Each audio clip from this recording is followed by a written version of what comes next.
गेदेरमा रायजो राजाफोरनि खाथियाव आं दिनै फुंनिफ्राय आं दिनै निसा लोंदों। माथाय निसा लोंदों रायजो राजाफ्रा आंखौ गेदेरमा रायजो राजाफ्रा आंखौ निमाहा होयो जाहाथे आंनि बुंलांनायाव गोरोन्थिबो जानो हागौ। जेसेबां बर' हारिनि गेजेराव आफादफोर दं, जेसेबां उन्दै गेदेर जोंनि भिडिअफोरखौ बा बर' हारिनि इउटुबारफोरखौ बा ससियेल मिडियाफोरखौ उन्दै गेदेर नायो, नाथाय जों बै समाव बुंबोदों जोङो सासे इउटुबार नङा। सोरनिबा दैदेनगिरिफोरनि गोरोन्थिखौ जों आसि थुनानै जों बुंनो थाखाय जोङो बे इउटुबखौ जों खुलिदों। दिनैनि समाव जोङो प्रमद बर' गोसोम मानसिखौ जों दिनै आसि थुनानै जों दिनै बुंनो जोंहा दिनै सम फैदों। दिनै आं बे ब्लेक डग गोसोम निसा नैबेखौ आङो लोङै फुंनिफ्रायनो आङो दिनै गंसे जानोसै रायजोफोर।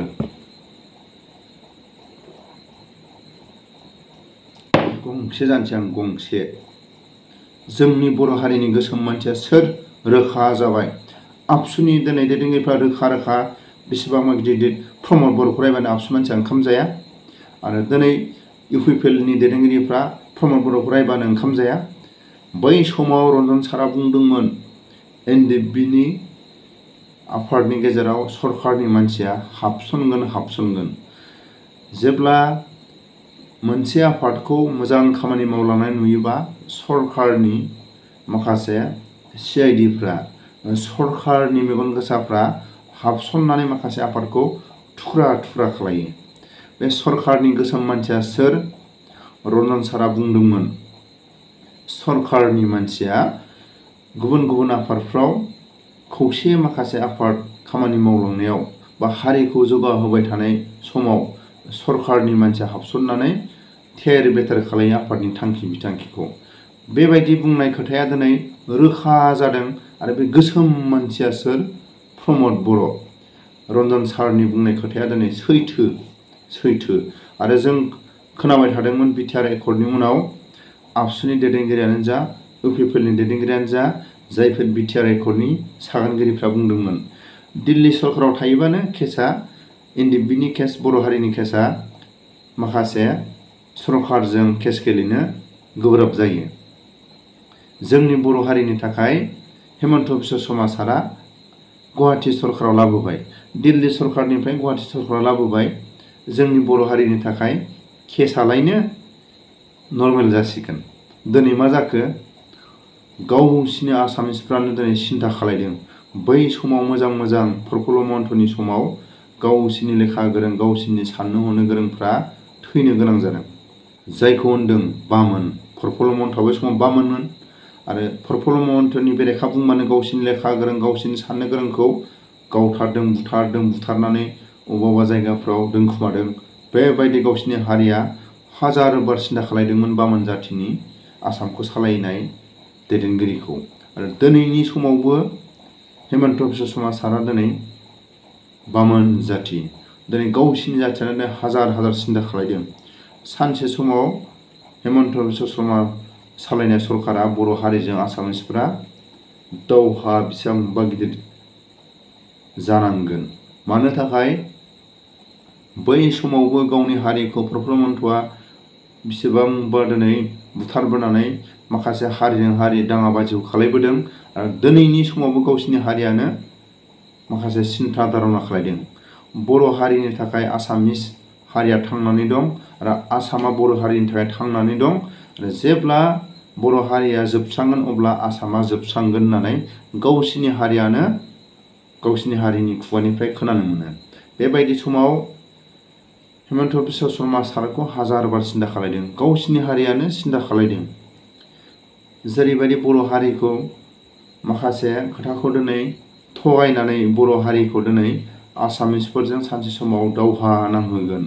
जेरैबायदि बै समाव बामोन जाथिनि सालायनाय समाव हारिजों हारि दाङाबाजि गावनि हारिनि माखासे प्रफुल्ल महन्तनि सायाव बुंनाय दैदेनगिरिफोरखौ फोजोबबोदों।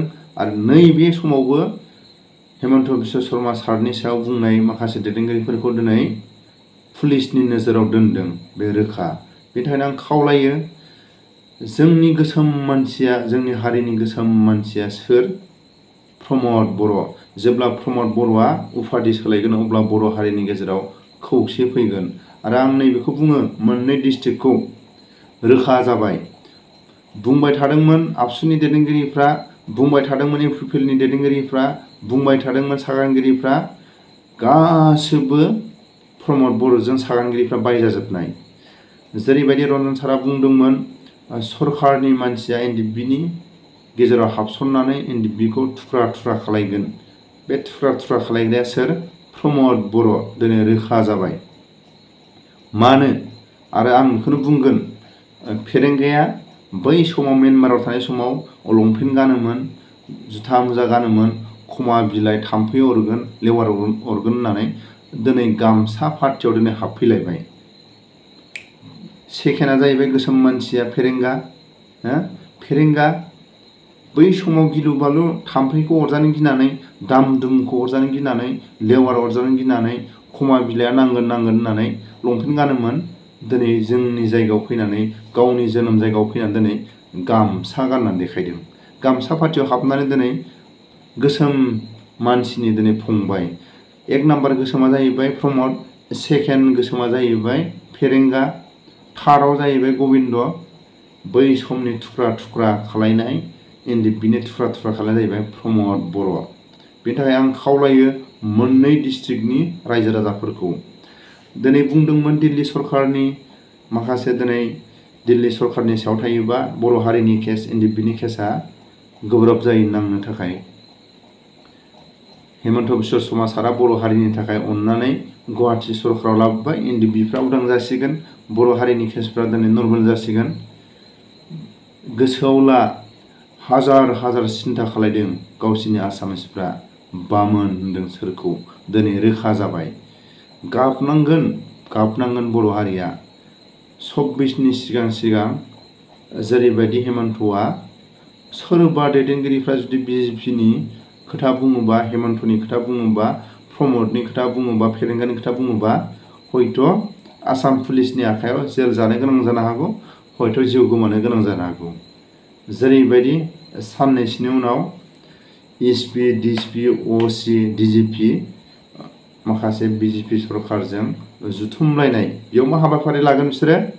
जायफोर सरकारनि बेरेखा बुङो, जायफोर प्रमद बर'नि बेरेखा बुङो, जायफोर फेरेंगानि बेरेखा बुङो, जायफोर इउपिपिएलनि बेरेखा बुङो, हयथ' जेल जानो गोनां जानो हागौ, हयथ' गावथार जानो गोनां जानो हागौ।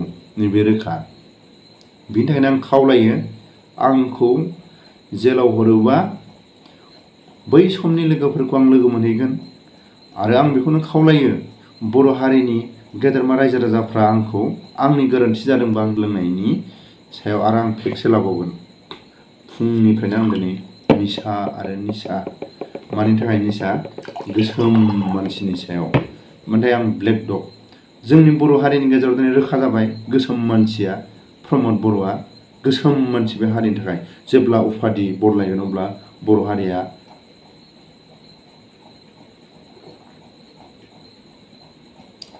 मिसा बुंनानै आं लाब गैया। फुंनिफ्रायनो आं निसा। ए कारण मैं আজি আহ্বান জনাই, मैं रातिपुवाफ्रा मैं निशा खाई मैं আজি सन्धिया लगे मैं एक सन्धिया थामा भिडिअ बनाबा लगा बाध्यता হৈছে। प्रमद बर' जिमान इउपिपिएलर कर्मी বিলাকে ডাঙৰ ডায়লগ দিছিলে, जिमान एनडिएफबि বিলাকে जेलत थाका, रन्जन दैमारी जी নহওক, আমাৰ सरकाৰৰ आयन मते आमी सरकाৰৰ आयনত आयনত आमी किमान लगे कि केस करिले किमान कि आमी एतियालगे आमी स्पष्ट नाजाने। এই কাৰণে মই আহ্বান জনাই হেমন্ত বিশ্ব শৰ্মা ছাৰক, অসমৰ DGP, IGP, OC, SP, DGP মই আহ্বান জনাই, আমাৰ যিমান লগৰীয়াবিলাক আছে চব পৰিয়াল থকা।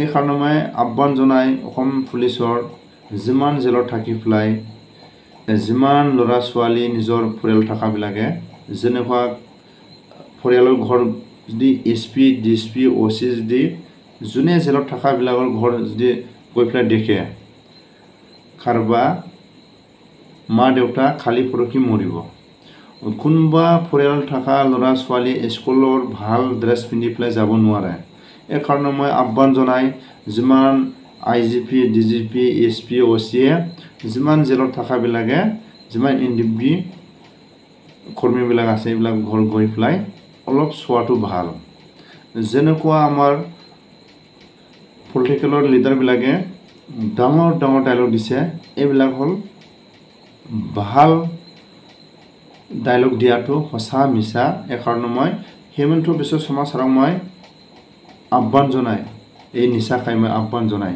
কিবা এটা যদি ভুল হৈছে এতিয়াহ'লে মই এই খান ধৰি হিমন্ত বিশ্ব শৰ্মা ছাৰক BJP চৰকাৰৰ অফিচ সেক্ৰেটাৰী অফিচ মই চাফা কৰিম মোক জেলত পঠাব নালাগে মই এতিয়া খান ধৰি পেলাই মই কয় DGP IGP যিমান SP OC আছে মই মাফ খুজে কিবা এটা যদি ভুল হৈছে মই জেলত পঠাব নালাগে যিমান অসম পুলিচৰ থানা আছে যিমান সেক্ৰেটাৰী অফিচৰ লেট্ৰা যিমান হিমন্ত বিশ্ব শৰ্মা ছাৰৰ ঘৰ লেট্ৰা আছে মই এইবিলাক চাফা কৰিম মোৰ যিমান অসমৰ মিডিয়া আছে মই চাফা কৰা মই কাম কৰাটো অসমৰ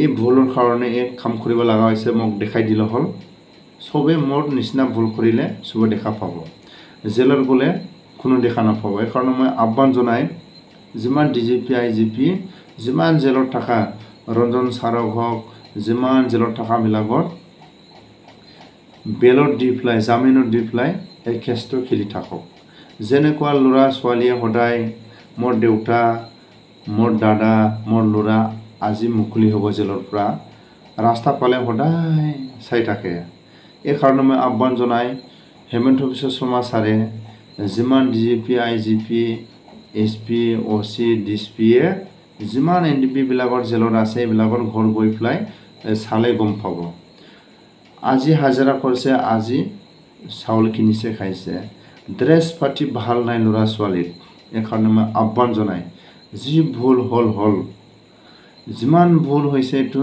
আমাৰ বড়োবিলাকৰ কাৰণে যেনেকুৱা আগত আমি যেতিয়া সৰু টাইমত যেতিয়া আমি শুনা পাইছিলে ৰাজীৱ গান্ধীয়ে যেতিয়া বড়োবিলাকৰ কাৰণে কেতিয়াও কোনোবা জাতিয়ে যদি বড়োবিলাকৰ বা ট্ৰাইবেল জাতি যদি মাৰিব আহে এতিয়াহ'লে কেতিয়াও বেক হ'ব নালাগে ইন্দিৰা গান্ধী যেতিয়া বড়োবিলাকৰ ওচৰত আহি পেলাই যেতিয়া বুজাই গৈছিলে এইবিলাক যদি পাকিস্তানে যদি ইণ্ডিয়াৰ লগত লাগে ফাৰ্ষ্ট টাইমত বড়োবিলাকে বা NDP বিলাকে যুদ্ধ কৰি পেলাই আমি দেখাম আমি আছে সদায় বড়ো মানুহ বা ট্ৰাইবেল মানুহ যুদ্ধ লাগিব কাৰণে আমি সদায় আছে এই কাৰণে মই আজি এই নিচা খাই ব্লেক ডগ খাই পেলাই মই আজি আহ্বান জনাই আৰু মই হিমন্ত বিশ্ব শৰ্মা ছাৰক মই আহ্বান জনাই যিমান NDP বিলাক জেলত থকা এইবিলাক পৰিয়ালত গৈ পেলাই ঘৰবিলাক ল'ৰা ছোৱালী মা দেউতা ককাই ভাইবিলাকৰ পৰিয়ালটো চালে গম পাব এই কাৰণে মই আহ্বান জনাই হিমন্ত বিশ্ব শৰ্মা ছাৰক মই আহ্বান জনাই জামিনত দি পেলাই কেছটো খেলি থাকক লাগিলে যেতিয়ালৈকে ইণ্ডিয়া যিটো আইন আছে আসাম চৰকাৰৰ যিমান নিয়ম নীতি আছে এইবিলাক আইনটো মানি যাব এই কাৰণে মই সদায় আহ্বান জনাইছে এই কাৰণে মই কিবা যদি আহ্বান জনাইছে ভুল হৈছে মই মাফ খুজে আৰু মই বড়ো ভাষাতে কেইটামান কম गोसोम मानसिया दिनै प्रमद बर'आ जोंनि बर' हारिनि थाखाय गोसोम मानसि आरो आं बेखौनो खावलायो बै समाव जेरैबायदि बुंदोंमोन जेरैबायदि गिदिर गिदिर बाथ्रा बुंदोंमोन बे गासैबो फैमाल बे फैमालनि सायाव दिनै बोरो इउपिपिएलनि मानसिया आरो आबसुनि मानसिया बुंबाय थादोंमोन गले गले दिल्ली सरकाराव थायोबानो केसा NDPआ उदां जानो थाखाय गोब्राब जागोन दिल्लीनिफ्राय गुवाहाटीयाव लाबोनाय केसा बोरो नै बेखौसो जोंनो नांगौ दायनिगिरिया आरो बर' हारिनि दायनिगिरिनि गोसोम मानसिया प्रमद बर' जोंनि बर' हारिया हाजार बार प्रमद बर'खौ नायबिजिरनो मोजां आरो उपाधिखौ बदलायना होनांगौ आरो बिटिआरनि माखासे एग्रिमेन्टखौ जोंनि बर' हारिफ्रा नायबिजिरनाया मोजां नैखौ आं खावलायो आरो सनितपुर आरो बिसनाथआ आसा खालायना लाब गैया बिनि प्रमाण जेरैबायदि डायलग होदोंमोन बे डायलगा दिनै रोखा जाबाय ब्लेक डग लोंनानै आं दिनै डायलग होदों बेनि थाखायनो आङो हाजार बार आंनि गोरोन्थि जानायाव आं दिनै गोसोम मानसिनि थाखाय प्रमद बर' बायदिया गुफुराव दा थांथों, सनिपुर बिसनाराव दा हाबथों। गिबिसिन आं प्रमद बर'खौ आं सोंनाय फिननाय खालायगोन। सोंनाय फिननाय मानि थाखाय आं दिनै इउज खालायाखै। प्रमद बर' नैबे बुस्थुखौ आङो सोंनो फिननो आं बायदों। नैबे बुस्थुखौ नैबे बुस्थु बायनो हायिनि थाखाय आङो हेमन्तनि खाथियाव थांनो हायाखैमोन। साननैसोनि गेजेराव आङो हेमन्तनि खाथियाव थांगोन, सोरबा प्रमद बर'नि खाथियाव थांगोन, लेखा गोरोंफोरनि माखासे आं फिननायखौ नैबे केमेराजों होगोन। लेखा गोरोंफोरनि माया लेखा गोरों, मा बुस्थुआ लेखा गोरों? उन्दै गेदेर सनमान होनो रोङा। सोरबा दिनै जाय मानसिया बोराय बुरैफ्रा बुंदोंमोन समाव लेखा गोरों जानानै माखासे आउट नलेज बोराय बुरै बर' हारिनि माखासे नेम निथिखौ लेखा गोरोंफ्रा रोंजोबा। जेब्ला हाबा हुखा माखासे बर' राव बुङो हाबा हुखा, लेखा गोरों जानानै ओरैनो माखासे आउट नलेज गैयाबा बे बर' हारिनि सासे दैदेनगिरि नङा। जोंथ' नुदों बारे बारे गासिबो आबसुनि दैदेनगिरिफ्रा नङा दै, आं गासिबो आबसुनि सोद्रोमाफोरखौ बुङाखै, आबसुनि आं गासिबो बिबानगिरिखौ बुङाखै। जायगा जायगा दं बिजामादै मोननाय बिहामजो मोननायानो आफादनि माखासे बिबान लानानै, आरो जों नुयो माखासे एडभाइजारा दिनै सरकारनि बिर'धि मा बुंनो हानो? एडभाइजारा सरकारनि गुन्दै जानाया बुंनो हायो नामा? जेब्ला रन्जन सारा बुंदोंमोन जेब्ला सरकारा मोनसे मेल जुथुमो, साख्रि नांगौ ना एनडिएफबिनि एगेन्स्टै नोंसोर खामानि मावगोन? नैबे बुस्थुखौ रन्जन सारा सानसे समाव बुंबोदोंमोन। आंथ' गथ' गथाय बिहाव बिखुनजो रुजु रुमु आं रायजो जादों सरकारनि गुन्दै जानानै। आंनोथ' एनडिएफबिया आंनोथ' दरमा होआखै। सरकारनि गुन्दै जाग्राया सरकारनि खोथाखौनो बजबनानै लागोन। एनडिएफबियाथ' दरमा पार्टि होआ। हारिनि थाखाय मा आंलाय मावनो? सानसे समाव रन्जन सारा बुंबोदोंमोन जाय मानसिया सरकारनि गुन्दै जाग्रा सरकारनि, जेब्ला सरकारनि दैदेनगिरिफ्रा सोङो नोंसोर बर' हारिनि थाखाय खामानि मावगोन ना सरकारनि खामानि मावगोन ना एनडिएफबिनि बेरेखा खामानि मावगोन? बे समाव सरकारनि दैदेनगिरिफ्रा गसंनो होयो। एनडिएफबिनि बेरेखा खामानि मावनोबा गसं, साख्रियालफ्रा गसं। बे समाव जेसेबां बर' हारिनि साख्रियाल मावग्राफ्रा सरकारनि जानानै गसंनानै देखायो होननानै रन्जन सारा सानसे समाव डाइलग होबोदोंमोन। बे दिनै मोगथां महराव